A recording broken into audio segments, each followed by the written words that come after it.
हाँ स्टूडेंट्स, तो हम लोग क्या करते हैं, जो क्वेश्चन दिख रहा है ना ऊपर, ये करते हैं।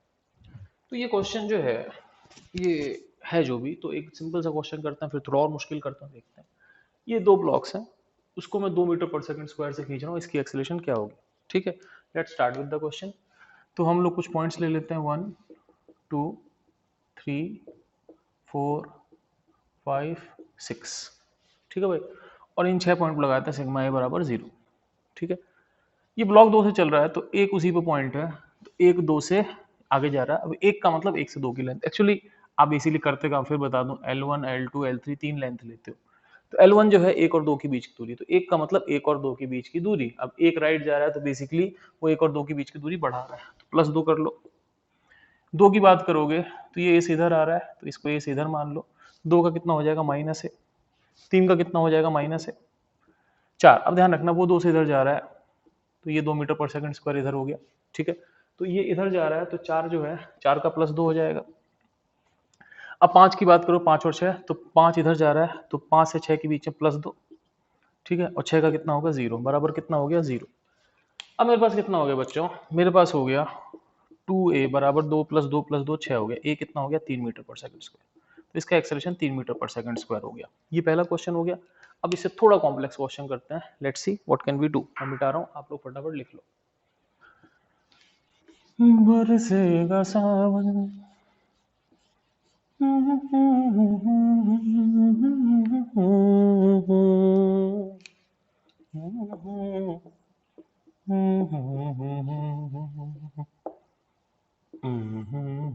चलो लेट्स।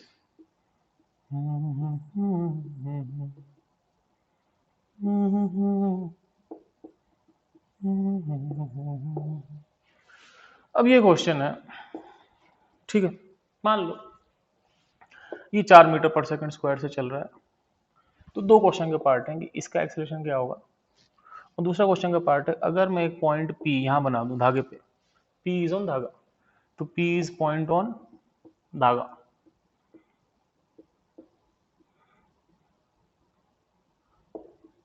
तो बात है कि इसकी एक्सेलरेशन क्या होगी और P के धागे की, इस P पॉइंट की एक्सेलरेशन क्या होगी। तो P पर हम बाद में आते हैं, पहले हम इस ब्लॉक की एक्सेलरेशन निकालते हैं। इस ब्लॉक की एक्सेलरेशन निकालने के लिए हम लोग क्या करते हैं कि पॉइंट मार्क करते हैं, 1 2 3 4 5 6 7 8, और मैं कर देता हूँ सिग्मा ए बराबर 0। ठीक है बच्चों, अब सिग्मा ए बराबर 0 कर दोगे तो आपके पास एक का आ जाएगा +4। अब देखो, अगर ये एस चल रहा है तो ये पुली ए से चलेगी इधर, ये भी पुली ए से चलेगी इधर। I hope you are understanding this.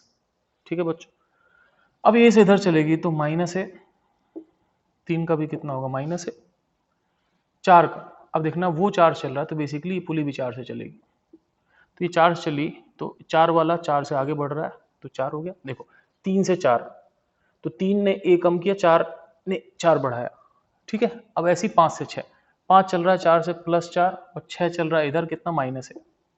फिर 7 से 8 देखेंगे, 7 इधर चल रहा है, -है, 8 का कितना हो गया, 0, बराबर कितना हो गया, 0। तो ये हो गया मेरे पास 4 बराबर कितना, 12।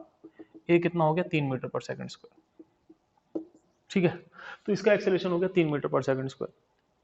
ठीक है, अब इसका acceleration 3 metre per second square हो गया। अब हम चलते हैं आगे और हम बात करते हैं पी पॉइंट की। मुझे नहीं पता पी का एक्सेलरेशन किधर है, मान लो पी का एक्सेलरेशन राइट है, तो इसका एक्सेलरेशन मान लो राइट में ए पी है। ए मेरे पास आ गया, कितना आ गया बच्चों, 3 मीटर पर सेकंड स्क्वायर। अब देखो बच्चों, ये जो धागा है 1 से लेकर पी तक वो फिक्स है। भाई पी किधर भी जाए, लेकिन 1 से लेकर पी तक धागा की लेंथ तो कांस्टेंट है। तो सिग्मा ए बराबर 0 करेंगे, कहां से लेके, 1 से लेकर पी तक। अब पी को मैंने इधर माना, लेफ्ट भी हो सकता है अगर एपी नेगेटिव आ जाए। पहले पॉइंट की बात करेंगे तो +4, दूसरे की बात करेंगे तो माइनस है, ए कितना है, -3। 3 से 4 की बात करते हैं, 3 का फिर -3, 4 का फिर कितना हो गया, +4, 5 का फिर कितना हो गया बच्चों, +4, क्योंकि 5 मतलब 5 से पी, और ए पी कितना हो गया, -AP बराबर कितना हो गया, 0, क्योंकि मैंने पी राइट माना, तो वो बेसिकली पी से 5 की लेंथ कम कर रहा है। अब कितना हो गया बच्चों, 4 4 8, 4 12, 12 में से 6 गए, कितना हो गया, 6। तो ए पी बराबर कितना हो गया, 6। तो 6 आ रहा है प्लस का, इसका मतलब कि क्या हुआ बच्चों, कि मैंने राइट माना, राइट ही था। हालांकि इसका बेहतर तरीका ये होगा कि आप लेंथ को फिर फिक्स करो, लेकिन लेंथ आप लो P से लेके 8 तक, ठीक है ना। तो P से लेके 8 तक अगर आप लेंथ लोगे तो मैं इसको मिटाता हूँ, मैं आगे चलता हूँ, ठीक है। I hope you have written this. तो हम लोग क्या करते हैं कि सिग्मा ए बराबर 0 करते हैं, और कहाँ से कहाँ तक करते हैं बच्चों, P से लेके 8 तक। तो P से लेके 8 तक अगर आप 0 करोगे तो यू विल गेट कि बेसिकली P, अब देखो ये 5 से P से 6 के लिए ये P राइट चलेगा तो लेंथ को बढ़ाएगा, तो लेंथ को बढ़ाएगा तो प्लस AP आएगा। 6 इधर चल रहा है माइनस ए कितना है बच्चों 3, माइनस 3, 7 का भी कितना होगा माइनस 3, 8 का 0 होगा, यहाँ से भी AP 6 आ गया, ठीक है। तो आपको जो तरीका अच्छा लगा आप ऐसे कर सकते हो, लेकिन नीचे वाला तरीका अच्छा है क्योंकि नीचे पॉइंट्स कम है, ठीक है। अब हम क्या करते हैं, एक और प्रॉब्लम लेते हैं, ठीक है, और फिर हम करेंगे तिरछे वाले केस। तिरछे वाला केस का मतलब अभी क्या हो रहा है कि जो भी चल रहा है वो धागे के पैरेलल चल रहा है। जैसे धागा देखो, धागा हॉरिजॉन्टल है, ब्लॉक्स भी हॉरिजॉन्टल चल रहा है। जब धागे वर्टिकल थे तो ब्लॉक्स वर्टिकल चल रहे थे। अब ऐसा होगा कि ऐसा एक ब्लॉक होगा और धागा ऐसे आएगा, अब ये ऐसे चलेगा, तो मुझे बताना है इस केस में क्या होगा, ठीक है। तो मैं इसको मिटा रहा हूँ और आगे चलते हैं, चलो भैया आगे।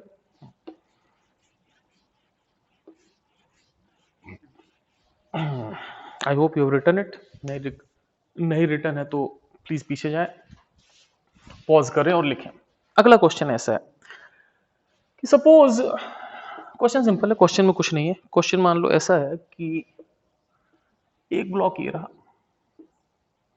एक ब्लॉक ये रहा, दो ब्लॉक हो गया। अब यहां पे क्या है बच्चों, एक मोटर है और ये मोटर घूम रही है। तो मोटर जो है, मोटर रैप्स थ्रेड, ठीक है। अब मुझे नहीं पता इस रैप्स का मतलब क्या होता है, मतलब नहीं, रैप्स WRAPS, रैप करना मतलब लपेटना, ठीक है, किसी चीज में रैप करके दे दो, शायद ये स्पेलिंग होती है, नहीं भी होती, मुझे नहीं पता। Motor wraps thread at 2 metre per second, वो 2 मीटर पर सेकंड से थ्रेड को रैप कर रही है।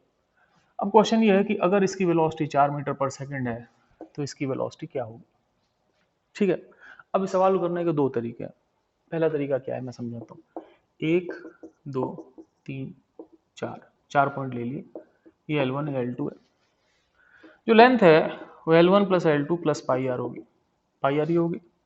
ध्यान रखना, अब ये लेंथ कांस्टेंट नहीं है, क्योंकि मैंने जो लेंथ की बात करी 1 से 4, वो लेंथ कम हो रही है। किस रेट से कम हो रही है, 2 मीटर पर सेकंड से। क्यों, क्योंकि हर सेकंड ये धागा 2 मीटर पर सेकंड 2 मीटर कम हो जाता है। तो इसका मतलब कि यहाँ पे अगर आप dl बाई dt लिखोगे तो जो dl1 by dt plus dl2 by dt होगा, ये आपके पास -2 होगा। I hope you are understanding this.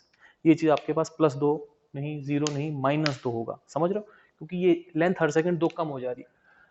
अब dl1 by dt, dl1 by dt क्या होगा बच्चों, +4। अब 2 कितने से आगे आया, 20 से, तो इस पे लगा दो -v। फिर बात करते हैं 3 से 4, 3 फिर आगे आ गया -v, ठीक है। 4 रुका पड़ा है, ध्यान रखना 4 कहीं नहीं गया, ये कितना भी घूम ले 4 पॉइंट बेसिकली ये वाला पॉइंट है, मोटर कितना घूम ले ये क्रॉस यहीं रहेगा। 4 का 0 बराबर कितना, -2। तो यहाँ से कितना हो गया बच्चों, आपके पास हो गया 4 + 2 6 is equal to 2v। v कितना आ गया, 3 मीटर पर सेकंड। तो इसकी वेलोसिटी 3 मीटर पर सेकंड होगी। इसका एक तरीका और है, और वो तरीका ऐसा है, मैं आपको समझा रहा हूँ, मिटा दूं बच्चों। इसका एक तरीका और है, आप ऐसा कर सकते हो कि आप यहां पर एक पॉइंट मान सकते हो P। अब देखो बच्चों, अगर ये हर सेकंड 2 मीटर पर सेकंड धागा लपेट लेता है तो इसका मतलब कि ये मान लो, समझना इस बात को, कि यहाँ कोई पॉइंट होगा वो हर सेकंड 2 मीटर आगे आ जाएगा। तो अगर आप समझ रहे हो तो मैं आपको बता दूं कि जो P है बेसिकली, इसकी velocity 2 metre per second right होगी। तो आप ऐसा भी कर सकते हो कि P तक एक पॉइंट ले लो, P की velocity 2 metre per second right होगी। अब आपको सिग्मा V बराबर 0 करना है, लेकिन V कहां से कहां लेना है, 1 से लेके P तक। अब 1 से P तक लोगे तो, है ना, समझना मेरी बात, आप देखना मेरी बात समझना। 1 to P जो है वो लेंथ कांस्टेंट है, क्योंकि P आगे जा रहा है, लेकिन 1 से P तो कांस्टेंट। देखो 1 से 4 कांस्टेंट है, क्योंकि 1 से 4 कम होती जा रही है, लेकिन P मैंने बाहर लिया है, P चलेगा, लेकिन 1 से P तक की लेंथ कांस्टेंट रहेगी। तो यहां से यहां तक आप सिग्मा V बराबर 0 कर सकते हो, 1 से P। 1 का कितना होगा बच्चों, 1 का होगा +4, 2 का कितना होगा -v, 3 का कितना होगा -v, और P का कितना होगा +2 बराबर कितना, 0। यहां से भी आपके पास हो गया 2v बराबर 6, v बराबर 3 मीटर पर सेकंड। आंसर दोनों से सेम आएंगे, आप जैसे भी कर लो, आपकी इच्छा है। ठीक है, तो I hope you are understanding this. ठीक है, एक बार चीज़ों को हो सके तो दोबारा से पॉज करके आप कर सकते हो। ठीक है, और हम लोग चलते हैं आगे, और मैं आपको एक सिंपल सी चीज़ बता रहा हूँ, लेट्स सी। बता दूं बच्चों?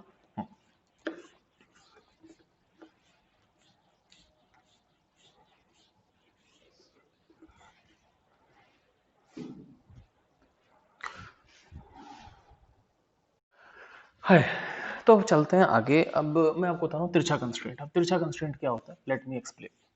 ठीक है, सॉरी मैंने टॉपिक का नाम मिटा दिया, वैसे कोई टॉपिक का नाम भी नहीं था। जैसे कि मान लो एक रबर, ठीक है, खींची हुई है, जो भी है। अब होता क्या है, मान लो रबर को आप ऐसे खींच रहे हो, इसको वी पैरेलल बोलता हूं मैं। वी पैरेलल मतलब कि ये कुछ नहीं है, ये धागे की लेंथ के पैरेलल है। तो वी पैरेलल जो है ये बेसिकली इसकी लंबाई बढ़ा रहा है, इधर कर दोगे तो उतनी लंबाई घट जाएगी। ये जो चीज है ये लेंथ चेंज नहीं करता। V perpendicular doesn't change length,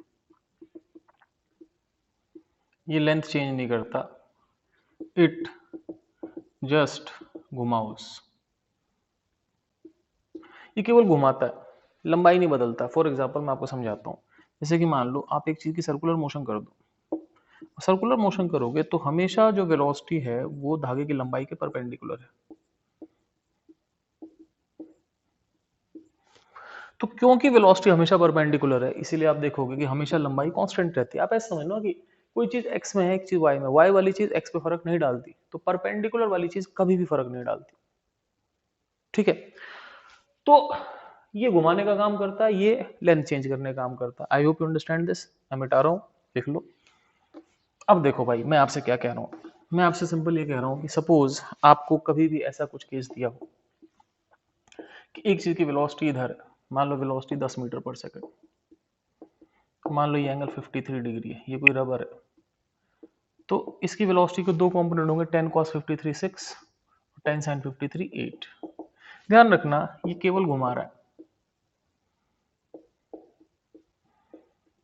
और यहाँ पे जो 6 है वो लेंथ चेंज कर रहा है, तो वो डीएल बाई डी टी है, ये डीएल बाई डी टी नहीं है। कभी भी तिरछा केस आएगा तो आपको यही काम करना है, आपको जो पैरेलल कंपोनेंट है वो डीएल बाई डी टी लिखना है, परपेंडिकुलर कंपोनेंट किसी काम का नहीं है। ठीक है, एक क्वेश्चन करते हैं और आगे बढ़ते हैं। मान लो एक क्वेश्चन ऐसा है कि एक ब्लॉक ये रहा, एक ये रहा, मान लो कि ये 10 मीटर पर सेकंड से चल रहा है और किसी टाइम पे ये एंगल 53 डिग्री है, तो मान लो इसकी स्पीड पूछी। ठीक है बच्चों, अब थोड़ा ध्यान से देखना मैं क्या कह रहा हूं आपसे। ये वाला एंड 53 से चल रहा है, तो इस वेलोसिटी के दो कंपोनेंट करो। ठीक है, ये v है। अब देखो एक इसका पैरेलल कंपोनेंट होगा v cos 53, तो 3/5 v। एक परपेंडिकुलर होगा v sin 53, 4/5 v। समझ में मेरी बात, v cos 53 v sin 53। ध्यान रखना ये एंड चल इससे रहा है, लेकिन ये लंबाई को कम कर रहा है 3/5 v से, इसका कोई काम नहीं, ये लंबाई को चेंज नहीं कर सकता। अब मैं क्या करूंगा, कंस्ट्रेंट लगाऊंगा। ठीक है, कंस्ट्रेंट कैसे लगाएंगे बच्चों, 1 2 3 4, सिग्मा वी बराबर 0। ठीक है, अब सिग्मा वी बराबर 0, तो 1 ने क्या किया, लेंथ कम करी, कितने से लेंथ कम करी, -3/5 वी से लेंथ कम करी, 2 का 0, 3 का 0, 4 ने लेंथ बढ़ाई, किससे बढ़ाई, +10 से, बराबर कितना हो गया, 0। यहाँ से मेरे पास आ गया 3v/5 बराबर 10। v कितना हो गया बच्चों, 50/3। तो ये वेलोसिटी 50/3 मीटर पर सेकंड आ गई। I hope you are understanding this. एक और एग्जांपल लेते हैं।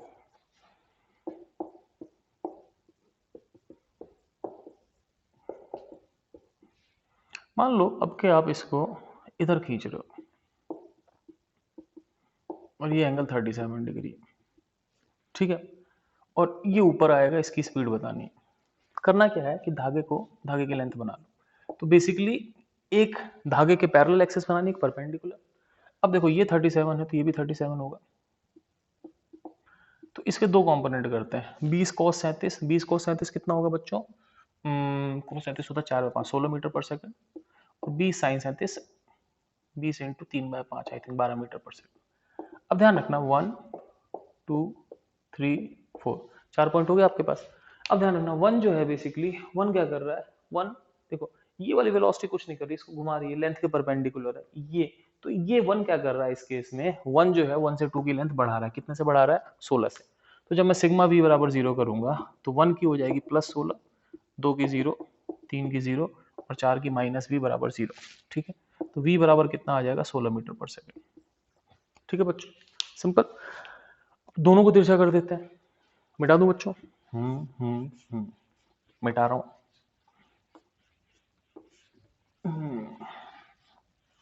अब देखो अगला केस क्या है, मान लो 1 2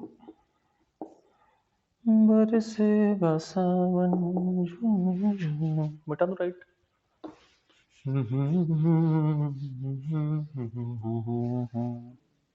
मान लो आप इसको ले जा रहे हो 10 मीटर पर सेकंड से, ओके, पूछ रहा है इसकी स्पीड क्या होगी। ये एंगल 37 है और ये एंगल 53 है। ठीक है, अब क्या करते हैं, इस लाइन को बढ़ा लो, ये 53 है तो ये भी 53 है। अब इसके दो कंपोनेंट होंगे, 10 cos 53 6, 10 sin 53 8। ठीक है, ऐसे ही इस लाइन को बढ़ा लेंगे, इधर फेस को दो कंपोनेंट होगा, v cos 37 और v sin 37। ठीक है बच्चों, दो कंपोनेंट हो गए। अब इन पॉइंट्स का नाम दे देंगे 1 2 3 4, सिग्मा v बराबर 0। अब ध्यान रखना कि ये लेंथ कम हो रही है, किससे कम हो रही है, -4/5 से, 2 0 3 0। ठीक है, 4 जो है 6 से बढ़ रही है, +6 बराबर कितना हो गया, 0 हो गया। तो यहाँ से हो गया 4v/5 बराबर 6, v कितना हो गया बच्चों, 30/4 बोले तो 15/2 मीटर पर सेकंड। सिंपल। ठीक है, तो कुछ नहीं करना, जो वेलोसिटी दे रखी है, एक धागे के अलोंग एक्सिस बनानी है, धागे के परपेंडिकुलर बनानी है। जो अलोंग एक्सिस है एक उस पर कंपोनेंट आएगा, एक दूसरे, एक उसके परपेंडिकुलर वाले हमारे किसी काम का फिलहाल नहीं, ऐसा नहीं काम का नहीं, ये सर्कुलर में काम का होगा, फिलहाल छोड़ दो इसको। तो ये काम का है आपके पास, तो आपने क्या किया भाई, ये काम का है तो बेसिकली ये अगर धागे की लेंथ कम कर रहा है तो माइनस, और ऐसे इस जगह ये धागे की लेंथ बढ़ा रहा है तो प्लस। ठीक है, अब एक छोटी सी बात मैं आपको समझा रहा हूँ, देखो बताओ। छोटी सी बात ऐसी है कि मान लो ये v1 है और ये इधर चल रहा है v2 से, ये थीटा है। ठीक है, अब क्या हुआ, ये लेंथ इधर v2 cos थीटा हो गया, इधर v2 sin थीटा हो गया। सही है, अब हम करते क्या है, सिग्मा v बराबर 0। अब ये लेंथ जो है v2 cos थीटा से कम हो रही है, ये 0 और ये v1 से बढ़ रहा है, तो v1 बराबर v2 cos थीटा। ठीक है, आप वो भी काम कर सकते हो, सिग्मा v बराबर 0, सिग्मा v बराबर 0 करोगे तो पहले पॉइंट का, जैसे मैं लिख नहीं रहा ज्यादा हौच पौच के चक्कर में, 1 2 3 4, सिग्मा v बराबर 0 भी कर सकते हो। फर्स्ट पॉइंट की वेलोसिटी -v2 cos थीटा लोगे, -v2 या v2 sin थीटा नहीं लोगे, तो ये हो गया आपके पास। अब ध्यान रखना ये थीटा वेरिएबल है, क्यों वेरिएबल है, क्योंकि ये जैसे जैसे आगे आएगा थीटा बढ़ेगा। कैसे, मैं समझाता हूँ। जैसे कि मान लो ये ब्लॉक है, अब ये एंगल है, आगे आएगा एंगल बढ़ गया, और आगे आएगा एंगल बढ़ते जाएगा, और ये जितना दूर होगा उतना एंगल कम होगा। तो जैसे जैसे आगे आ रहा है ये धागा बेसिकली ऐसे, वो धागा सीधा होते जा रहा है तो एंगल बढ़ते जा रहा है, तो थीटा वेरिएबल है। अगर v1 बराबर v2 होता तो डिफरेंशिएट करके a1 बराबर a2 होता, लेकिन अगर आप इसको डिफरेंशिएट करते हो तो d by D T of v1 बराबर d by D T of v2 cos theta. अगर दोनों साइड डिफरेंशिएट करोगे तो लफड़ा ये है कि dv1 बाई डी टी तो a1 हो जाएगा, ये होगा, दोनों वेरिएबल हैं तो cos theta dv2 by D T plus v2 d cos theta by D T. अब dv2 बाई डी टी तो क्या होगा, a2 plus v2 d cos theta by D T. अब ये जो d cos theta by D T term है ना, इसके चक्कर में अभी नहीं पढ़ना चाहता, क्योंकि एक्चुअली ये d cos theta by D theta होता तो cos थीटा का डिफरेंशिएशन माइनस साइन थीटा हो जाता, लेकिन d cos theta by D T है तो इसका कुछ कर सकते हैं, फिलहाल मैं करना नहीं चाहता, लेकिन मैं आपसे ये कहना चाहता हूं कि a1 a2 cos थीटा के बराबर इस केस में नहीं होगा। ठीक है, तो वैसे अब तक हमने ये देखा था कि जो इक्वेशन वेलोसिटी में लगती थी सेम वैसी इक्वेशन एक्सेलरेशन में लगती थी, लेकिन इस केस में दोनों इक्वेशन सेम नहीं होंगी।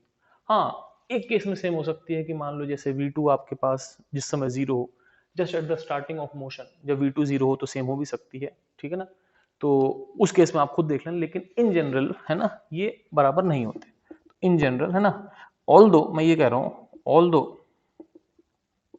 a1 बराबर a2 cos थीटा हो सकता है, लेकिन कब हो सकता है बच्चों, जब v2 जीरो हो या d cos theta by dt zero हो, बहुत सारे अलग अलग कंडीशन है, लेकिन ये इससे आप ये नहीं लिख सकते, तो अगर आप इससे ये लिखोगे तो आपका आंसर हो जाएगा गलत। तो ये आंसर सही है परंतु वो आंसर गलत है। ओके बच्चों, टेक केयर, लिखो इसको फटाफट।